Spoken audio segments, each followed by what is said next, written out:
തിരുവനന്തപുരം വെള്ളറടയിൽ മകൻ പിതാവിനെ അതിക്രൂരമായി കൊലപ്പെടുത്തിയ സംഭവത്തിൽ കഴിഞ്ഞ ദിവസം ഈ ഒരു കൊലപാതകം നേരിട്ട് കണ്ട അമ്മ സുഷമ്മ കഴിഞ്ഞ ദിവസം മാധ്യമങ്ങളോട് നിർണായകമായ പല വെളിപ്പെടുത്തലുകൾ നടത്തിയിരുന്നു.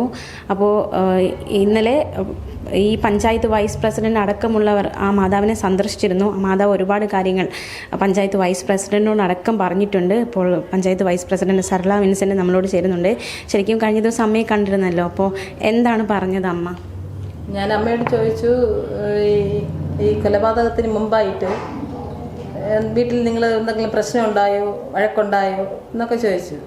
അപ്പോൾ ഇല്ല എന്നാണ് ആദ്യം പറഞ്ഞത്.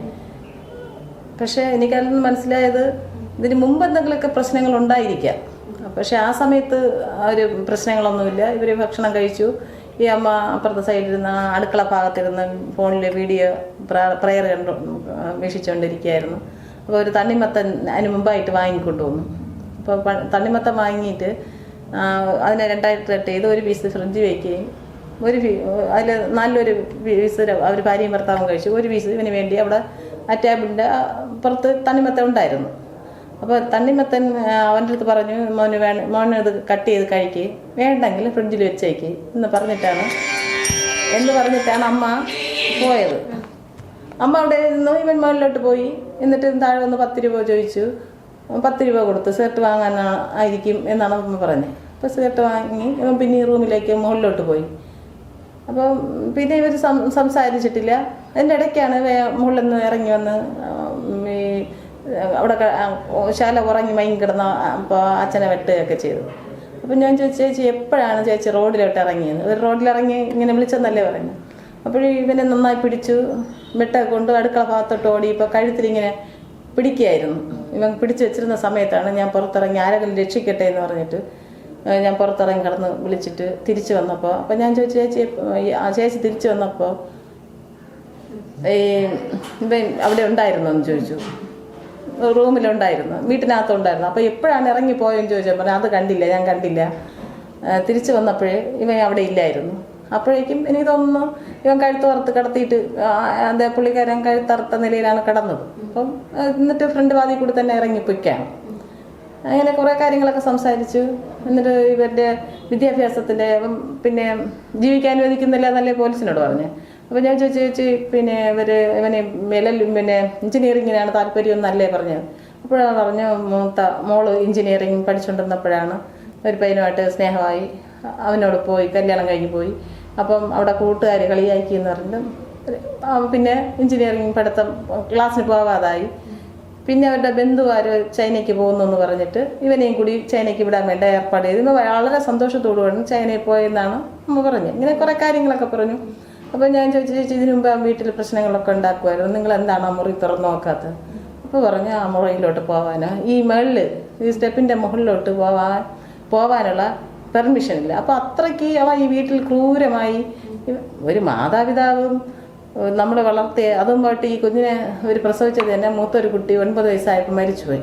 അപ്പം ഓപ്പറേഷൻ ചെയ്ത് ആണ് ഈ കുട്ടിയെ പ്രഗ്നൻ്റ് ആയ ഒരു പ്രസവം. അത്രയ്ക്ക് ഓമനിച്ച് വളർത്തിയൊരു മോനാണ്. അപ്പോൾ ഇത്ര കണിശക്കാരനായി നിൽക്കുമ്പോൾ നമ്മൾ സാധാരണ അമ്മമാർ കുറേ മക്കളുടെ സ്ട്രിക്റ്റ് പിടിക്കും.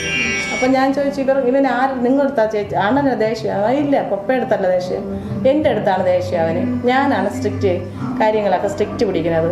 അവൻ പൈസ ചോദിക്കുമ്പോഴും ഞാനാണ് കൊടുക്കേണ്ടതെന്ന് പറയും. എന്നാലും അവൻ്റെ പപ്പ പറയാൻ അവൻ വാങ്ങിക്കൊണ്ട് പോട്ടെന്ന് പറഞ്ഞു. എത്ര രൂപ ചോദിച്ചാലും കൊടുക്കും. അപ്പോൾ ഈ കഴിഞ്ഞ ആഴ്ച അവൻ്റെ ഒരു ബന്ധുവിൻ്റെ കുഞ്ഞുമ്മയുടെ മോളെ എന്തോ കല്യാണം ഉണ്ടായിരുന്നു. അപ്പോൾ കല്യാണത്തിന് 4000 രൂപയാണ് ഡ്രസ്സ് എടുക്കണമെന്ന് പറഞ്ഞു. 4000 രൂപ കൊടുത്തു. അപ്പം ഞാൻ ചോദിച്ചു, ഡ്രസ്സ് എടുത്തോന്ന് ചോദിച്ചു. ആ ഡ്രസ്സ് എടുത്തു. പക്ഷേ അവൻ കല്യാണത്തിന് ആ ഡ്രസ്സ് ഇട്ടില്ല. വേറെ ഉടുപ്പാണ് ഇട്ടത്. 2 ഉടുപ്പ് വാങ്ങിയെന്ന് അവൻ പറഞ്ഞെന്ന്. 4000 രൂപയ്ക്ക് 2 ഉടുപ്പ് വാങ്ങി. പക്ഷെ അതിട്ടില്ല, പഴയ ഉടുപ്പാണ് ഇട്ടത്. അവിടെ കല്യാണത്തിന് വീട്ടിൽ പോയിട്ട് എനിക്ക് തിരിച്ചു വരണം, ഗുളിക എന്താ വാങ്ങണമെന്ന്. അപ്പം ഞാൻ ചോദിച്ചു, അവൻ എന്തെങ്കിലും അസുഖം ഉണ്ടോ എന്ന് ചോദിച്ചു. ഇങ്ങനെ അവിടെ മരുന്നിൻ്റെ ടാബ്ലറ്റൊക്കെ നിറയെ കിടക്കുന്നത് കൊണ്ട് ഞാനിങ്ങനെ ചോദിച്ചു, എന്തെങ്കിലും അസുഖം ഉണ്ടോ? ഇപ്പോഴും അസുഖമൊന്നുമില്ല. അപ്പം ഞാൻ ചോദിച്ചു, അവിടെ നിറയെ മരുന്ന് കുപ്പിയൊക്കെ. അപ്പോൾ ഈ പൊറോട്ടയും നൂഡിൽസൊക്കെ സ്ഥിരം കഴിക്കുന്നത് കൊണ്ട് ഗ്യാസിൻ്റെ പ്രശ്നമൊക്കെ ഉണ്ട്, അതുകൊണ്ട് എന്താ മരുന്നൊക്കെ കഴിക്കുമെന്നൊക്കെ പറഞ്ഞു. അപ്പോൾ പിന്നെ ഇവർക്ക് ഭയങ്കര സങ്കടമൊക്കെ വന്നു. ഒരു 12:30 ആയപ്പോൾ ഞാൻ കുറേ നേരമൊക്കെ ഇരുന്നു.